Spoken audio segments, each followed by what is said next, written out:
Today's guest is Erin Fitzgibbons. She's a Deputy Program Manager for USCIS at Octo Consulting Group.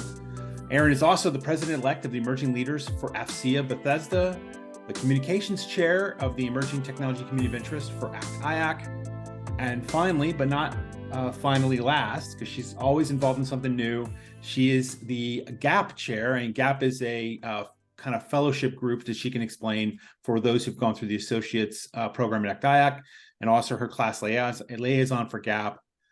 Erin and I know each other from the ACT-IAC community, and it's always a joy to catch up with you. So thanks for joining me today. Well, thanks so much for having me. I appreciate the invite.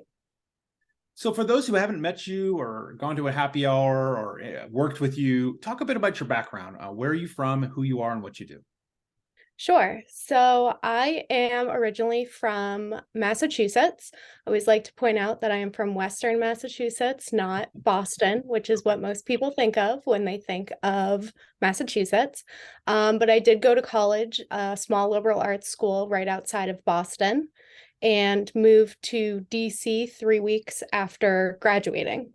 I had no job lined up. I had a place to live in a house with people I did not know, and kind of assumed I would only be in DC for a year.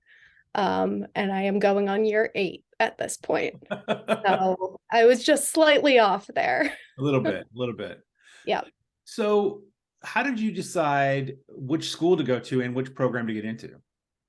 So I knew I wanted a small liberal arts school because I didn't really know what I wanted to study and kind of what career path I wanted to take.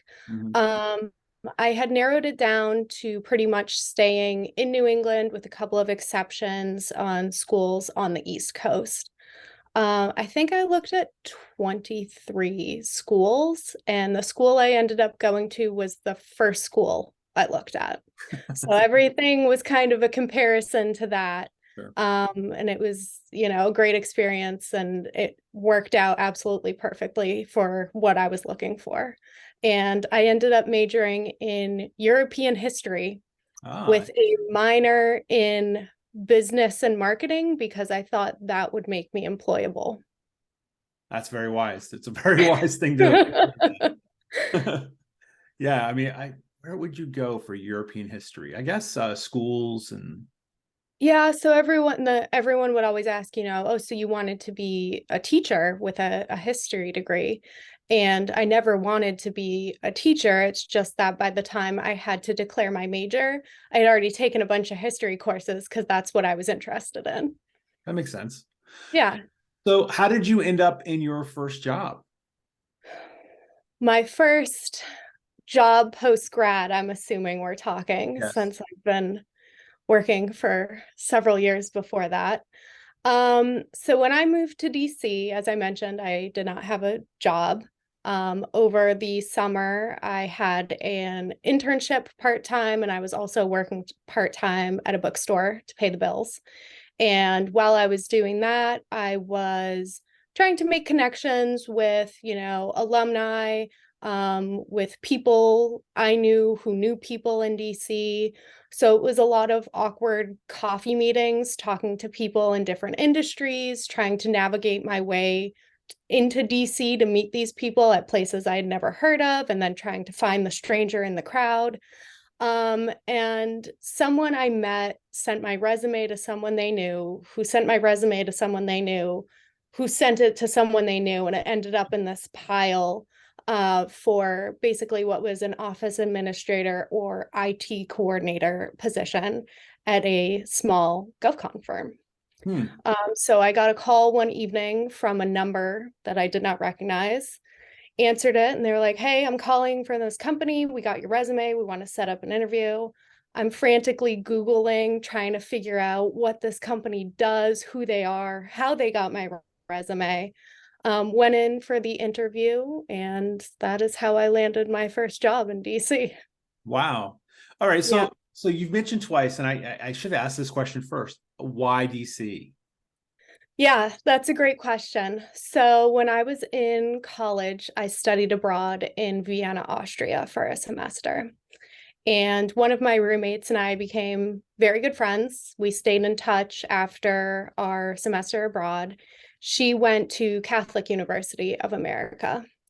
And when we were about to graduate, probably a couple months before, she was like, hey, friends and I are going to get this house. We have an extra room. Are you interested in moving down here? Hmm. I was like, well, I don't really want to move back in with my parents. No offense, mom and dad, but yeah, sure. That sounds like a great idea. And then 2 days before graduation, she called me and said, hey, I actually just accepted a position to teach abroad, so I'm not going to be living in the house. But at that point, the lease had already been signed. The U-Haul had already been rented. So I drove down to DC and moved into the house. And that is how I ended up here. Wow. Wow. So then how did that role at your first GovCon company, how did that work out for you? It was an interesting experience not knowing anything about GovCon. I was working in the corporate office doing general office administrator tasks, helping out with the different departments. So sitting in my first business development meeting with like proposal talk going on, I had no idea what was happening. So it was a lot of learning just about the industry and how things worked. And the folks there were super great at taking the time to explain to me, sitting down with me and really trying to understand what I wanted to do with my career.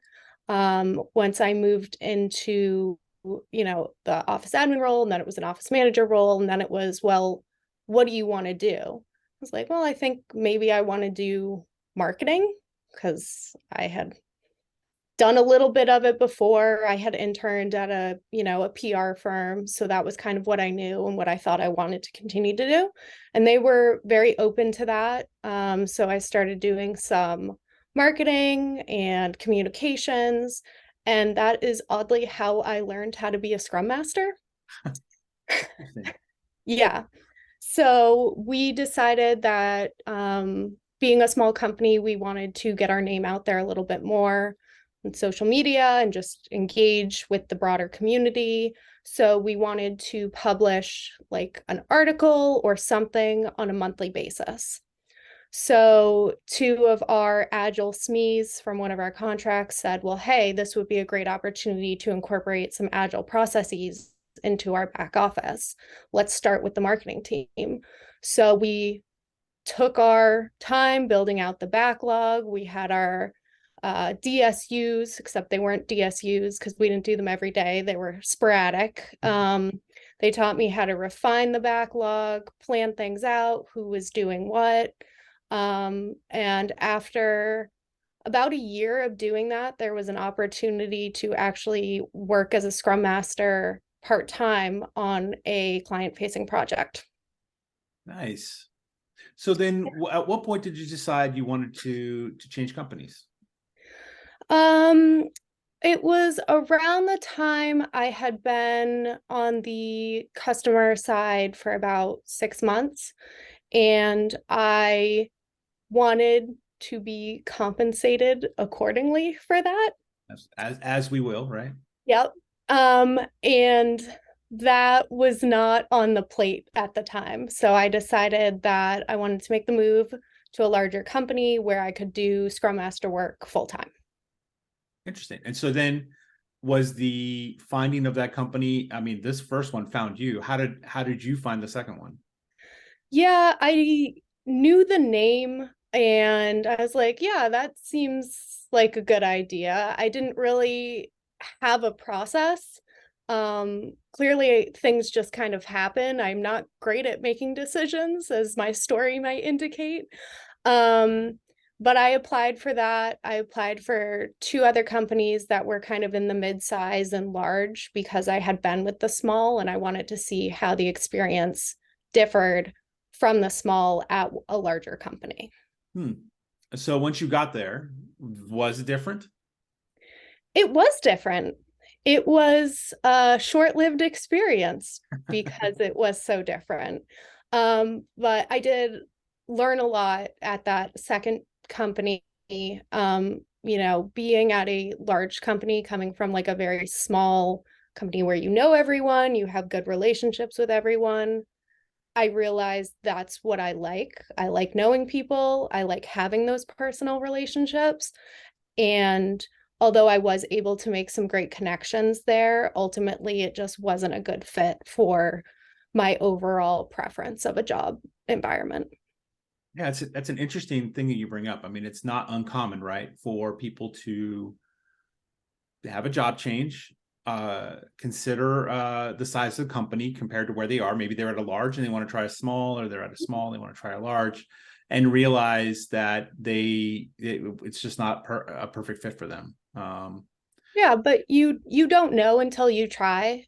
I'm grateful for the company I started out with. They gave me a lot of opportunities and really helped me launch my career. And I'm grateful for the opportunities and the experience I had at the large company. It just didn't end up being what I wanted or what I needed at that point in my career. So what brought you to Octo?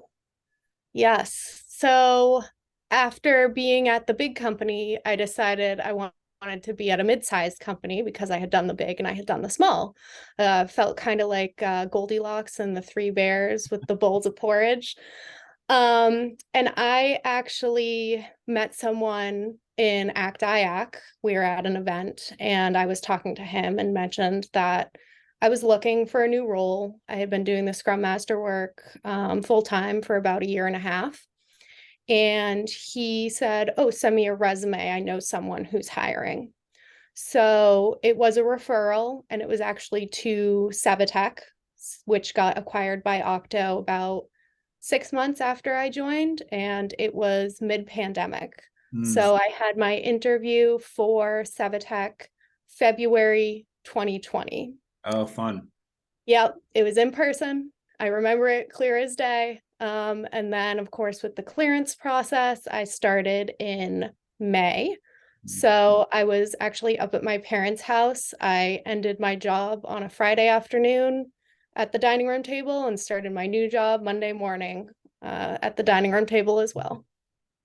Yeah, that is the story many people will have to tell in the years to come, that the COVID hiring process, starting a new company, trying to figure out how to navigate the people and the culture through a virtual means is not necessarily fun. It's definitely a challenge, especially when you're in a role that requires you to work so closely with your team members. And the project I joined at USCIS with Savitech, there were no video calls. It was all voice. So there are people who I did not see on video, did not meet in person for the first 18 months I supported that project. Yeah, that is just a different experience. And it's not to say we can't do it, right? We could, right? And we all love, those of us who live in the DC area, I love not commuting. What's not to love about that? I mean, traffic and avoiding the traffic and being able to go from meeting to meeting without having to go 3 floors to get to the next conference room. There's a lot of positives, but it does reflect well on you if you made that change and you were successful. I like to think I was. Of course you were. Of course you were. So what got you? So was it at Octo that you did the program with ACT-IAC? So I have done 2 programs with ACT-IAC. I graduated from associates in 2018. So that was with my first company. And then I graduated from the Voyagers program this past May, and that was through Octo. So not everybody who listens to my podcast actually even know what those are. Talk a little bit about them.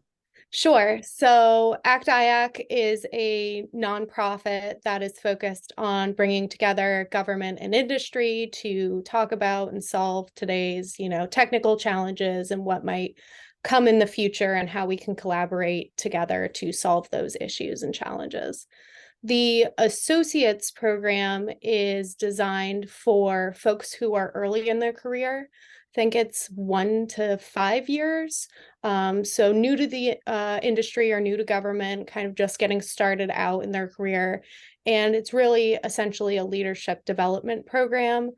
It was really beneficial for me going through it to learn more about the industry, because we did deep dives on, well, what does it mean to bid a contract? What does it mean to win a proposal?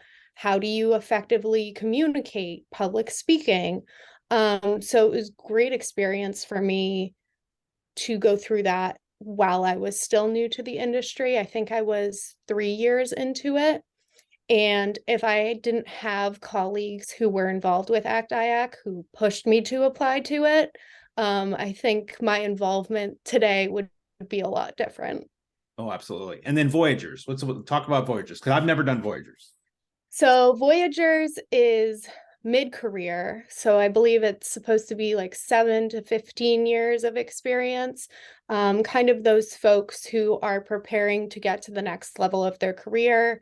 Government means, you might be wanting to go into an SES position at some point. So the curriculum for Voyagers is focused around the executive core qualifications. It's a somewhat similar program to the Partners program. You're placed in groups of 4 and partnered with someone who is the opposite of you. So I was partnered with someone from government. And then the group of 4 is 2 government, 2 industry. You work together to plan a class session around one of those core qualifications. And then talk a little bit about GAP. And that's why I really wanted all that background, right? Because you are kind of leading GAP for the most part, co-leading it. Talk a little bit about GAP. So when someone graduates from the Voyagers or Partners program, they become an ACT-IAC fellow. When you graduate from the associates program, you say, I graduated from the associates program. And that didn't really feel fair to me, because at that point I had not gone through the Voyagers program. So I was not an ACT-IAC fellow.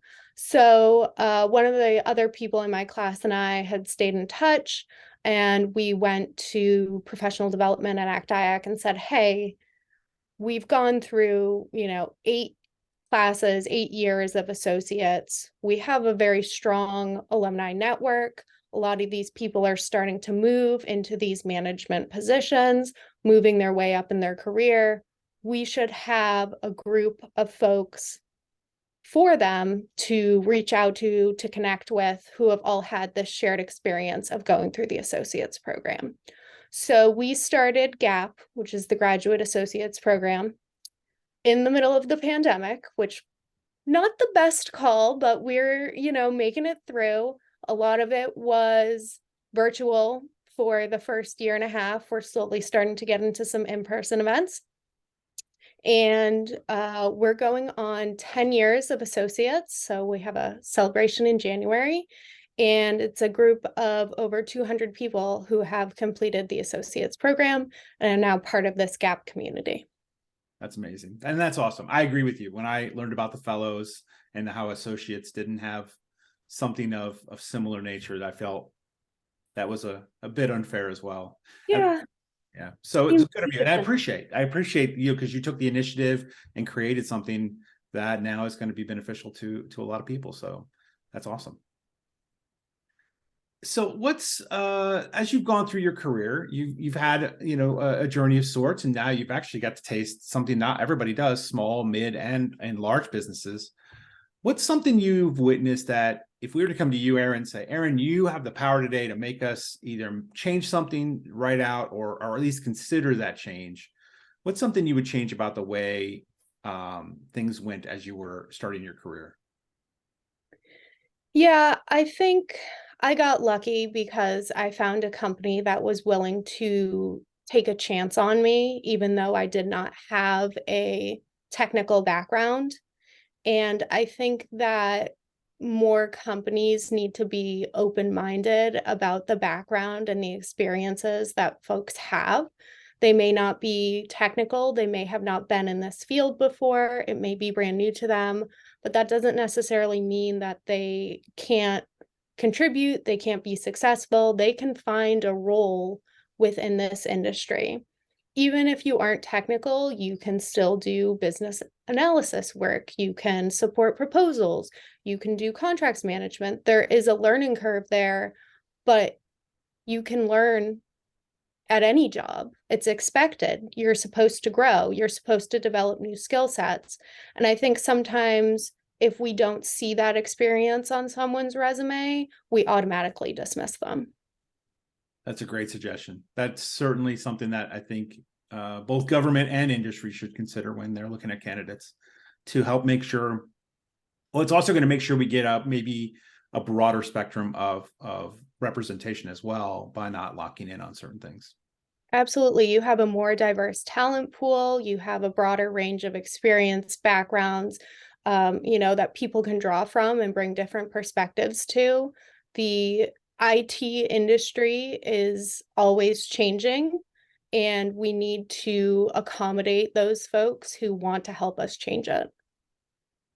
Yeah. So what's next for you? I noticed, when in our introduction, you're president-elect for AFCEA, Yep. Emerging Leaders. Is that coming up pretty soon?